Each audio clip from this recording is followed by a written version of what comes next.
The shattered mirror. You were taught to believe in truth, not your truth, the truth. It had a capital T, a holy glow, a fatherly voice behind it whispering, "Do this, and you will be good. Believe this, and you will be saved." But what if that voice never existed? What if the truth wasn't lost, but fabricated? What if the truth was just a very old lie that nobody dared to question, because it made the world easier to endure?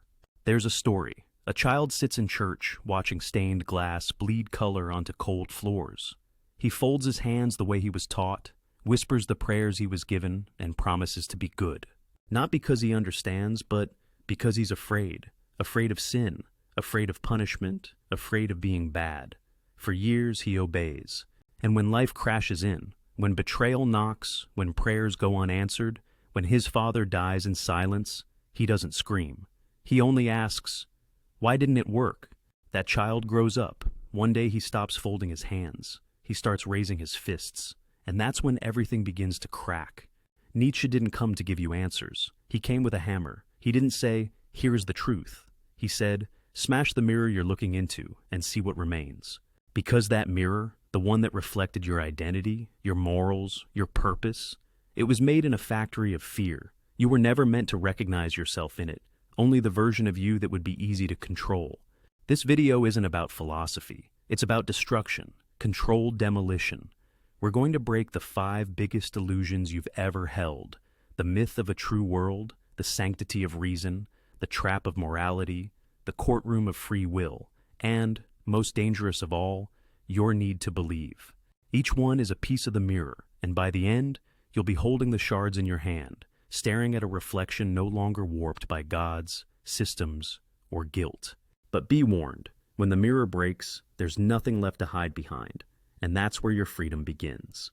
Chapter 1, The First Smash, When Truth Became a Fairy Tale.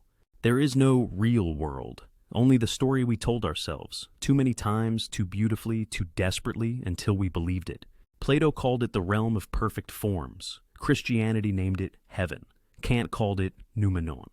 But Nietzsche, he looked straight at it and whispered, fable. And when you understand how the true world came to exist, and how it died, you'll begin to feel the mirror tremble. It started innocently. A man gazed at the chaos of life and said, "Surely this can't be all there is. There must be something purer, a world behind this one, a perfect one." That idea, that itch for something better, it comforted us. It gave our pain a purpose. It made our suffering feel noble. It promised us justice, later, reward, after, meaning, eventually. But slowly, silently, we forgot that the true world wasn't something we saw. It was something we needed to see, and need has a way of turning lies into temples. Now picture this. An old painter spends his life chasing beauty. He refuses to paint ugly things. Every canvas is soft light, gentle smiles, heaven-like fields. When asked why he never paints sorrow, he says, "Because that is not the truth." But one day, his wife dies, and for the first time, he tries to capture her grief. What he paints isn't perfect. It's raw, crooked, blood in the eyes, and it's the first painting that ever makes anyone weep. When asked again, he says, "I think I lied my whole life." Nietzsche's 6-step sketch of the true world's death is brutal. First, it's promised to the wise, then to the faithful. Later, it becomes unattainable. Soon, it becomes irrelevant. Eventually, it becomes laughable. And finally, it becomes forgotten. What began as comfort becomes parody. What began as hope becomes prison. What the author really means is, every time we said, "This world is not enough," we created chains. The world didn't need saving. We needed courage. But lacking it, we built escape hatches. Nietzsche doesn't mock the idea of a higher reality because it's wrong. He mocks it because it keeps us from loving what is. The soil, the blood, the joy and decay of life as it is. Have you ever found yourself saying, "This isn't how it's supposed to be"? Maybe during a breakup, a diagnosis, a war, a betrayal. And in that moment, didn't it feel like life had broken some silent contract? But here's the secret. There was no contract, no cosmic guarantee. Only the story you were told, the mirror you were handed. But this is just the beginning. If the world you believed in never existed, then maybe even the way you think has been infected. Chapter 2. The Idol of Socrates, When Reason Betrays You. He was supposed to be the father of wisdom, the man who questioned everything, the thinker who birthed philosophy itself. But Nietzsche saw something deeper beneath Socrates' noble speeches and wise sayings, something no one wanted to admit. That reason, when worshipped like a god, becomes a tyrant in disguise. And Socrates, far from being a hero of truth, may have been its first gravedigger. Nietzsche didn't just dislike Socrates. He called him ugly, not just physically, though that was true too, but spiritually. Socrates came not from strength, but from sickness, a kind of intellectual decay where instincts were distrusted, emotions suppressed, and life itself seen as something to correct. And if you listen closely, you'll hear echoes of that in your own head. Don't feel too much. Think logically. Be rational. But who gave that voice authority? There once was a boy who believed logic could save him. He read Descartes at 15, debated theology at 17, and by 21, he could dismantle any emotional argument with surgical precision. But when his mother lay dying, all the logic in the world couldn't soften the silence. It's just biology, he told himself. Cells decaying, nothing personal. And yet, when the final breath came, he screamed. Not because he lacked understanding, but because he had denied everything else for too long. What Nietzsche is exposing isn't just Socrates, it's the cult of rationality, a belief that if we just think hard enough, we can control life. But the truth is, life isn't a puzzle to solve. It's a storm to dance through. And sometimes, the more you try to analyze the rain, the more you miss the thunder. Think about it. When was the last time you suppressed an instinct because it wasn't logical? When did you ignore your gut for a spreadsheet? When did you stay in a dead relationship because, on paper, it made sense? Socrates taught us to doubt ourselves in the name of reason. But what if that doubt was the very thing keeping you from living? And here's the irony. Socrates was sentenced to death for corrupting youth with too many questions. But Nietzsche believes his real crime was corrupting humanity with too many answers. Now that the idol of reason lies cracked at your feet, we must ask, if logic cannot save us, what about morality? Surely being good is still sacred, right? Chapter 3. The Golden Chain, Morality as a Weapon. You were taught to be good, not powerful, not joyful, not free, just good. Obedient, humble, forgiving. Turn the other cheek, give without expecting, sacrifice for others. But what if goodness was never about virtue, only control? What if morality itself was a leash, and you've worn it proudly your whole life, thinking it was a crown? Nietzsche didn't see Christian morality as a triumph of compassion. He saw it as a clever revenge, designed by the weak to shackle the strong. When the powerless couldn't win through force, they won through guilt. They called strength pride. They called ambition sin. They called suffering holy. And in doing so, they rewrote the entire code of what it meant to be human. Imagine a woman who gives everything, her time, her money, her body, her spirit, all in the name of love, duty, faith. She forgives betrayal. She stays silent through abuse. She prays for those who wound her. The world calls her a saint. But inside, she's vanishing. And one night, lying awake, she wonders, was any of this actually good? Or was I just afraid of being selfish? What Nietzsche is screaming, yes, screaming, is this. Not every sacrifice is holy. Not every act of forgiveness is divine. Sometimes it's just surrender dressed in virtue. And morality, instead of lifting you, becomes the golden chain you polish daily while calling it freedom. The author's deeper truth is that morality is not a ladder to heaven. It's often a cage in disguise. When we're told to always be good, what we're really being told is, don't make waves, don't stand out, don't question. Because true goodness, real courage, doesn't always look polite. Sometimes it growls. Sometimes it says no. Sometimes it walks away from what's expected and does what's true. Have you ever felt that? That sinking feeling after doing the right thing, like you betrayed yourself a little? That moment when kindness became self-erasure? That moment when forgiving again felt more like surrender than grace? And if that's morality, is it worth saving? But this is only the third shard of the mirror, and now we step into the most internal battlefield yet. Not truth, not logic, not virtue, but the illusion you cling to most, that you are the one choosing all of this. Chapter 4. The Court Inside Your Head. Free Will is a Lie. You think you chose your job, your partner, your religion. You think you picked your beliefs, your habits, your regrets. But what if you didn't? What if every decision you've ever made was the echo of someone else's whisper? Your parents, your culture, your fear, your shame? What if free will is the courtroom inside your head, built not to liberate you, but to punish you endlessly for crimes you never committed? Nietzsche saw it clearly. Free will is the ultimate illusion, and the most useful invention ever created by those in power. Because if you chose to sin, they can punish you. If you chose to fail, you deserve your fate. If you chose your suffering, then the system is innocent. You are guilty. Picture this. A man tries to quit drinking, he means it, he prays, he reads books, he joins meetings. He stays sober for 21 days, then relapses. He tells himself, I'm weak, I chose this. His sponsor tells him to try harder. His church tells him to confess again. His family stops trusting him. But the truth? He didn't choose this. His addiction was shaped by trauma, genetics, buried grief. And the shame of choosing wrong only makes him spiral further. Nietzsche would say, the lie of free will doesn't just distort justice, it destroys compassion. Because once you believe everyone is choosing everything, you stop asking deeper questions. You don't ask what broke them. You only ask why they didn't just choose better. The real meaning here isn't just that free will is an illusion. It's that the illusion is weaponized. It turns your inner life into a courtroom where you are simultaneously defendant, prosecutor, and judge.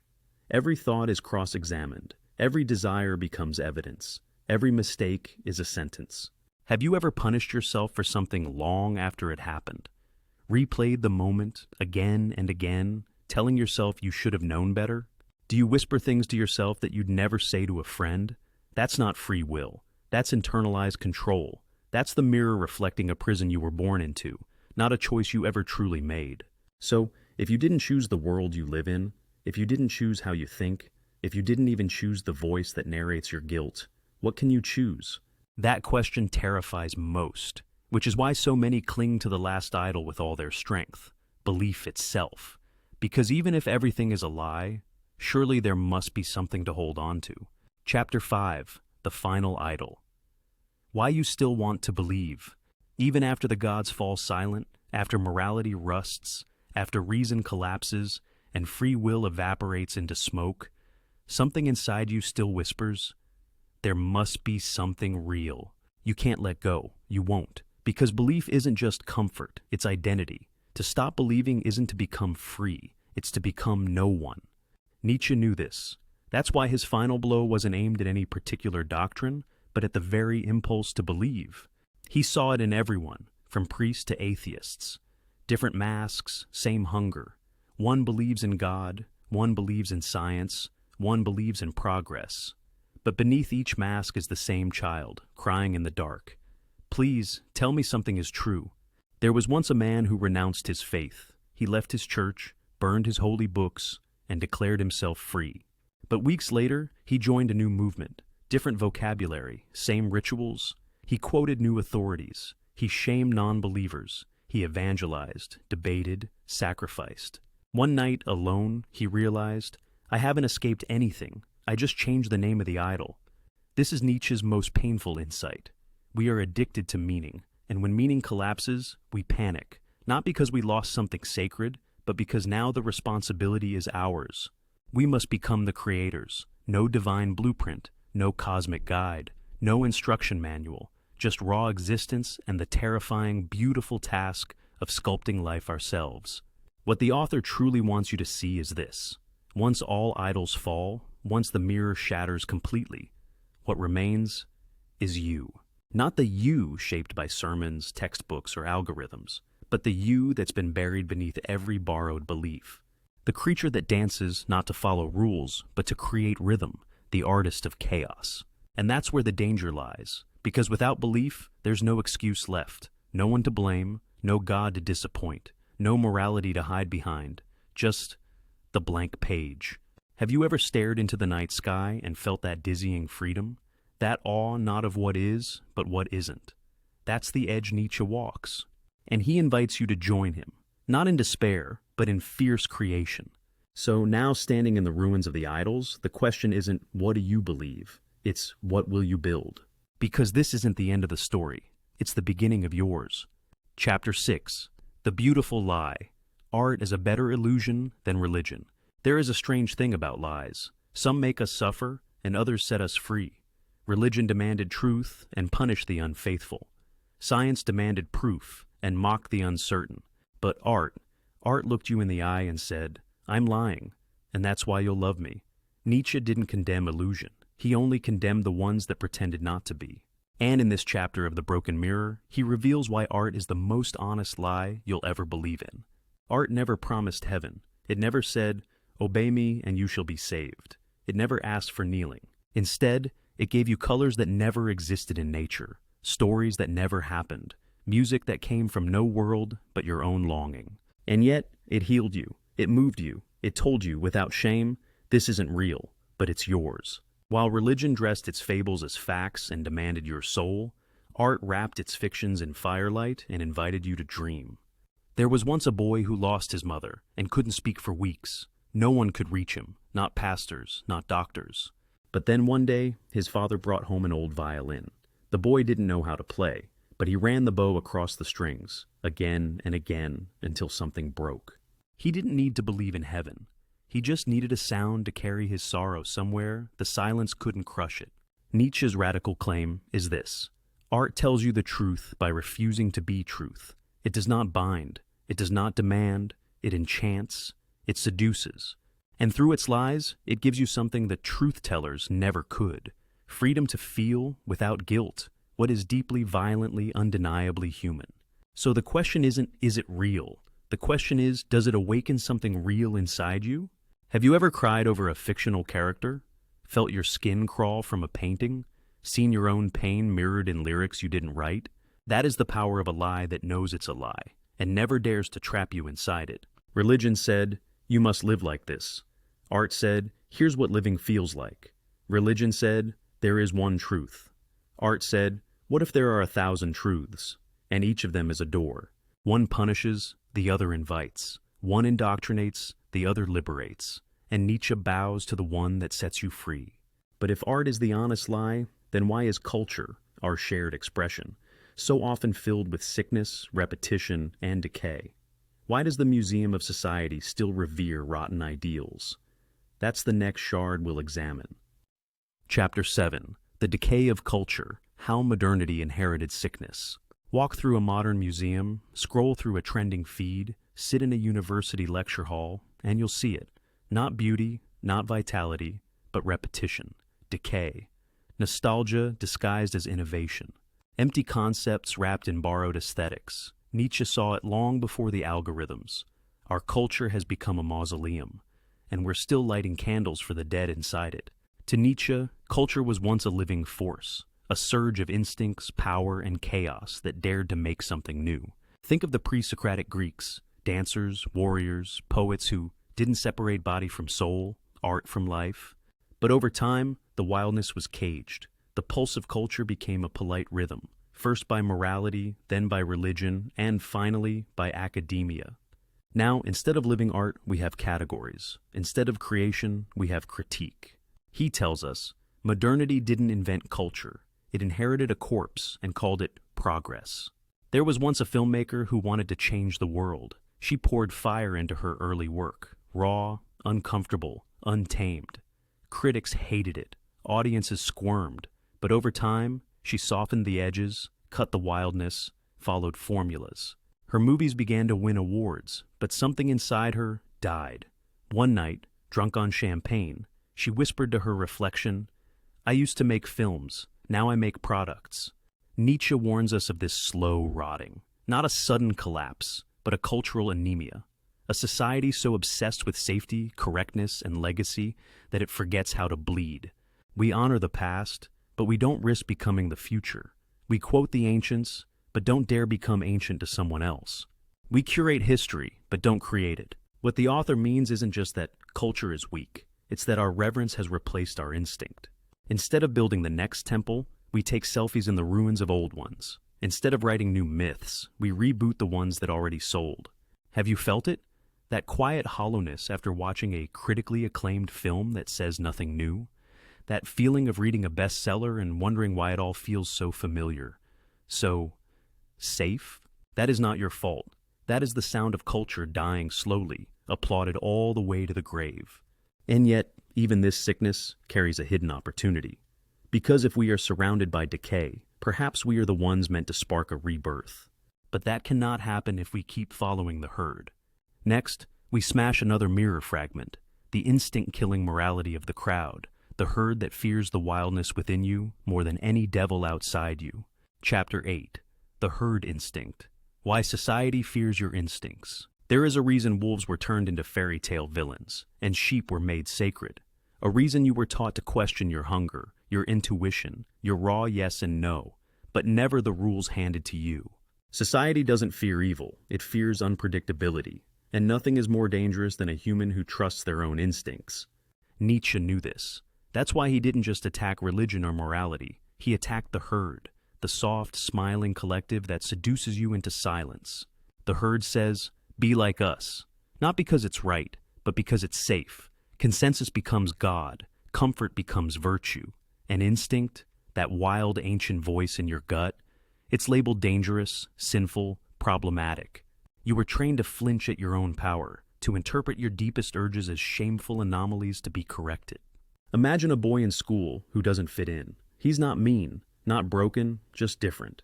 He questions too much, laughs at the wrong times, doesn't respond well to authority. The teachers say he's troubled. The counselors suggest medication. The other kids avoid him. Over time, he learns to shrink, to nod when he wants to scream, to blend in because standing out hurts. Years later, he becomes someone else entirely. No one ever asks what was killed to make him well-adjusted. Nietzsche's warning is clear. The herd doesn't destroy you with violence. It destroys you with praise. It rewards your obedience. It celebrates your conformity. It calls your tameness maturity. But beneath that applause is the quiet death of instinct. He calls herd morality a revolt of the weak against the strong, not in muscles, but in soul. The wild, creative, life-loving individual terrifies the group. Because one free person can unravel 100 illusions. So the herd teaches you early. Distrust yourself, fear your desires, smother your fire. And maybe you did. But have you ever had a moment, even once, when you almost said what you really felt? When your gut screamed and your mouth stayed shut? When you felt the pulse of life in your chest, then swallowed it out of politeness? That was instinct knocking. That was your real self scratching at the glass. And Nietzsche is that hammer. He wants you to stop asking, is this acceptable? And start asking, is this mine? Because your instincts aren't flaws. They are the whispers of everything you've buried to survive the herd. And it's time to dig them up. But what if the herd sold you not just morality, but a future? What if it promised that everything gets better if you just wait long enough? Let's talk about the lie called progress. Chapter 9, The Lie of Progress. Why Tomorrow is Another Idol. You were told it's getting better. That history bends toward justice. That science will save us. That politics evolves. That humans are progressing towards something higher, more ethical, more enlightened, more humane. But Nietzsche lifts the veil and shows us what lies beneath this comforting illusion. Not a staircase to heaven, but a treadmill in a temple. We sweat, we suffer, we run forward, eyes fixed on a promised future, never realizing we are going nowhere. The idea of progress is seductive because it absolves us. Be patient, it says. Things will improve. Just trust the system, trust time, trust the slow arc of evolution. But Nietzsche asks, what if this idea is just another idol? One more lie to keep you compliant. One more excuse not to act. There was once a young activist who believed she could change the world. She organized, marched, gave speeches.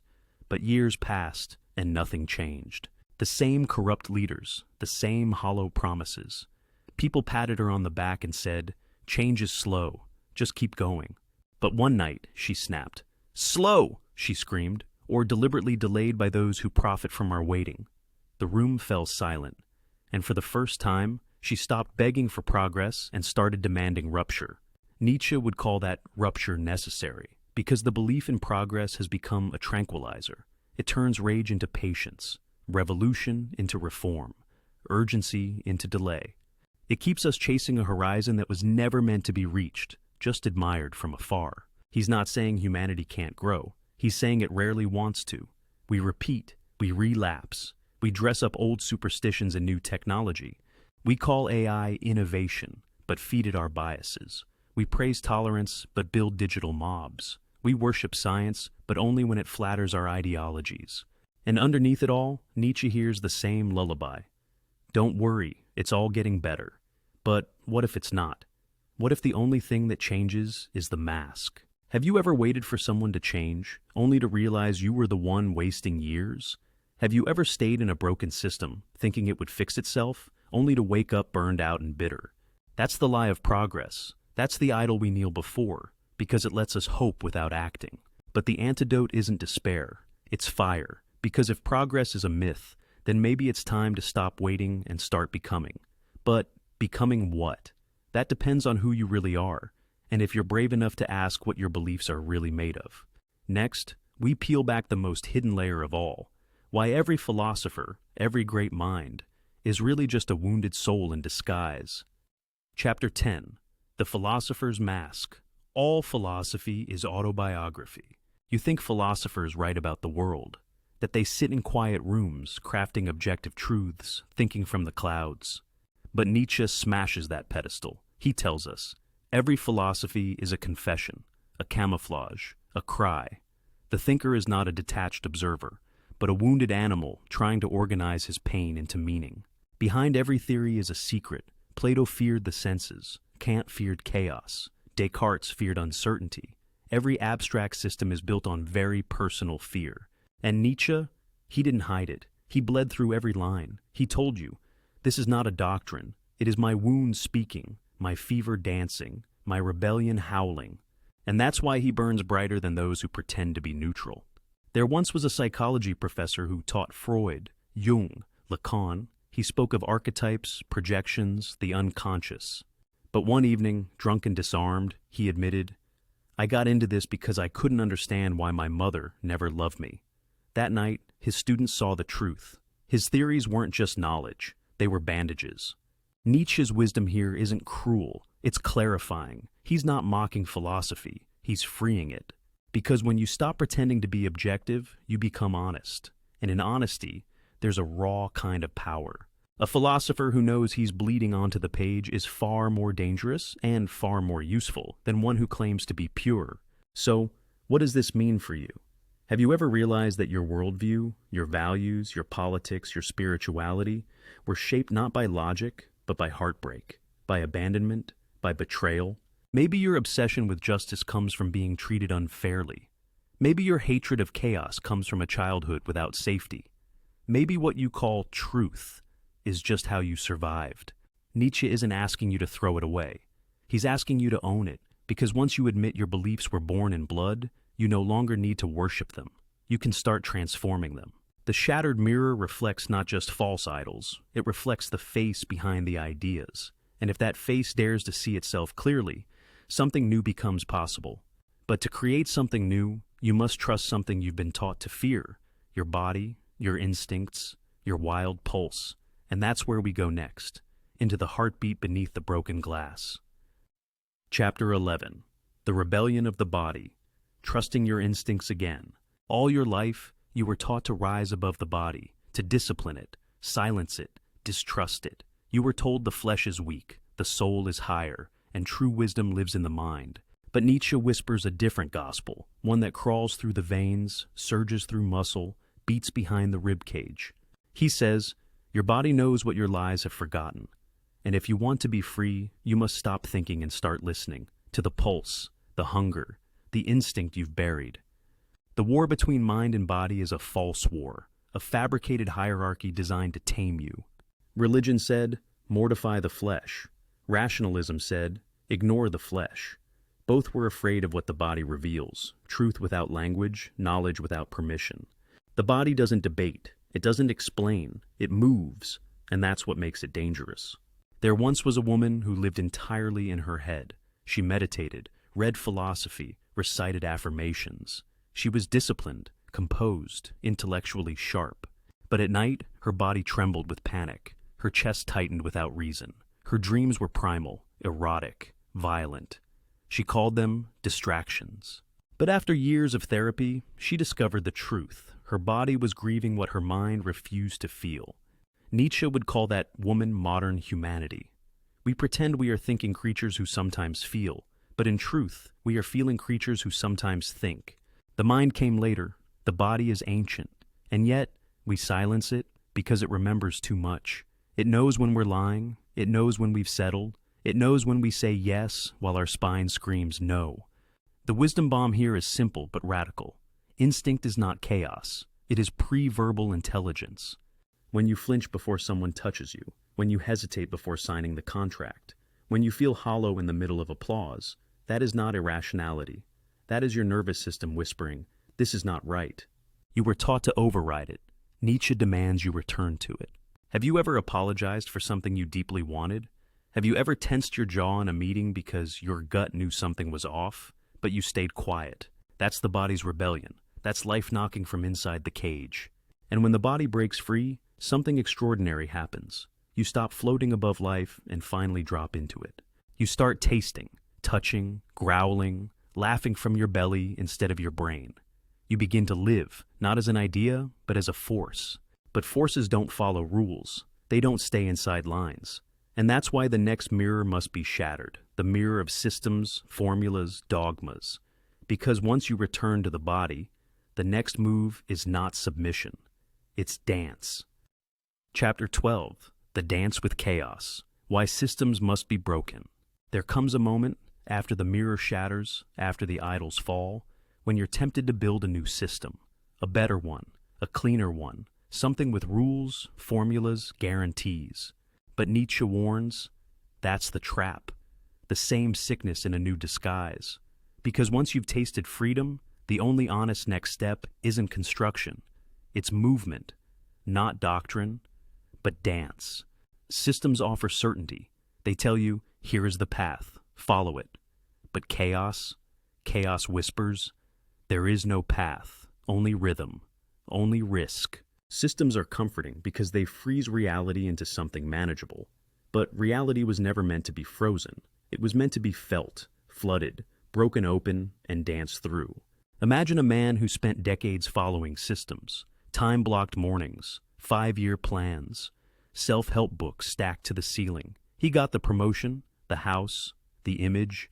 But one morning, walking into his perfect kitchen, he realized, I don't remember the last time I felt joy without a checklist. That night, he threw his planner into the fireplace and went dancing in the rain. His neighbors thought he lost his mind, but for the first time, he found it. Nietzsche's deepest rebellion is this. Life is not a problem to be solved. It's a force to be embraced. And forces don't obey frameworks. They create patterns, then shatter them. They erupt, adapt, evolve. The more you try to systematize your life, the more life slips away. And yet, systems will tempt you. Even now, they'll offer you the Nietzschean way, a course, a quote, a 12-step path to rebellion. But the truth is, if you're following someone else's chaos, you're still in prison. So, what does it mean to dance with chaos? It means making moves that logic can't justify, but your soul insists on. It means trusting timing over planning. It means creating not to succeed, but because something in you must be born. It means letting go of what worked yesterday and inventing what's needed now, even if no one claps. Have you ever done something wild, unexpected, out of character, and felt alive again? That wasn't insanity. That was sanity finally breaking through the armor. But dancing isn't the destination. It's the warm-up. Because once you stop fearing chaos, you're finally ready to stop judging yourself and others through the lens of good versus evil. And that's the mirror Nietzsche loves to shatter most. Chapter 13. Beyond Good and Evil. When fire burns the scales. You were told life is a courtroom, that every act can be weighed, measured, and labeled, good or evil, right or wrong, saved or damned. But Nietzsche walks into that courtroom holding a torch and sets the scales on fire. Because beyond morality, beyond judgment, lies something far more dangerous and alive, the will to create your own values. When Nietzsche says beyond good and evil, he isn't inviting chaos for chaos's sake. He's inviting freedom, the kind of freedom that terrifies institutions. Because it doesn't just ask what's allowed, it asks what burns in me that hasn't been named yet. Picture a woman raised in a deeply religious home. She followed every rule, dressed modestly, spoke softly, married as instructed. For decades she was good, but not alive. One day, staring in the mirror, she whispered a word she had never allowed herself to say. No. No to the role. No to the guilt. No to the life chosen for her. That word shattered her world. Family disowned her. Friends vanished. But for the first time, she felt the wind on her skin like fire. That was the beginning of truth, not righteousness. Nietzsche's fire is not destruction for fun. It's purification. He's not telling you to be cruel. He's telling you to stop being obedient to a morality you didn't write. Because when you let others define what's good, you live a life that serves their safety, not your soul. What the author means is this: morality is not universal. It's historical, contextual, often strategic. Slavery was once moral, so was stoning, so was silence. If morality evolves, then who's evolving it, and who benefits from your obedience? Have you ever judged yourself by a code that left you hollow? Have you ever done the right thing and felt your fire dim afterward? That's not integrity, that's indoctrination. And Nietzsche dares you to ask, what if your deepest truth doesn't fit into anyone's categories? What if it demands a new language entirely? That's what it means to go beyond, to walk into the forest without signs, to burn the map and trust your own footprints. Because only there, outside the scales, can you begin to love life not for what it promises, but for what it is. But to truly love it, you must do something even harder. Stop wishing it were different. Stop waiting for a better past. And begin to say the most dangerous phrase in all of Nietzsche's work. Amor Fati, Chapter 14. Amor Fati, love your fate or stay a prisoner. It's one thing to accept your life. It's another to endure it. But to love every scar, every failure, every betrayal, every wound, that is Nietzsche's ultimate challenge. Amor Fati, love of fate. Not passive surrender, but fierce affirmation. Not, it happened for a reason, but even if it breaks me, I choose to dance in the ruins. Most people bargain with life. I'll be grateful when it gets better. I'll forgive when I understand. I'll love myself once I heal. But Nietzsche flips the equation. He says, can you love what is before it changes? Can you embrace the storm, not just the rainbow? Can you bless the pain without asking for a purpose? There was once a man whose son died. He stopped speaking, stopped working, stopped living. Until one day, he sat at his child's grave and whispered, I don't forgive the universe, but I will not curse it either. I will carry this pain like a crown. From that day on, he painted, not to escape, but to remember. And in his grief, a new kind of love was born, not for what was lost, but for what suffering revealed. Amor Fati is not optimism. It's not pretending everything is good. It's realizing that nothing is wasted, that your shame, your rage, your regrets are raw material for meaning. That fate is not your jailer, but your ink, and you are the one writing the next line. What Nietzsche is saying isn't, don't complain. He's saying, stop wishing the past away. Every time you say, it shouldn't have happened, you fracture your soul. Every what if becomes a ghost you feed. But Amor Fati, this violent, holy love of the real, calls you to stop fighting ghosts, to kiss the blade instead of blaming the wound.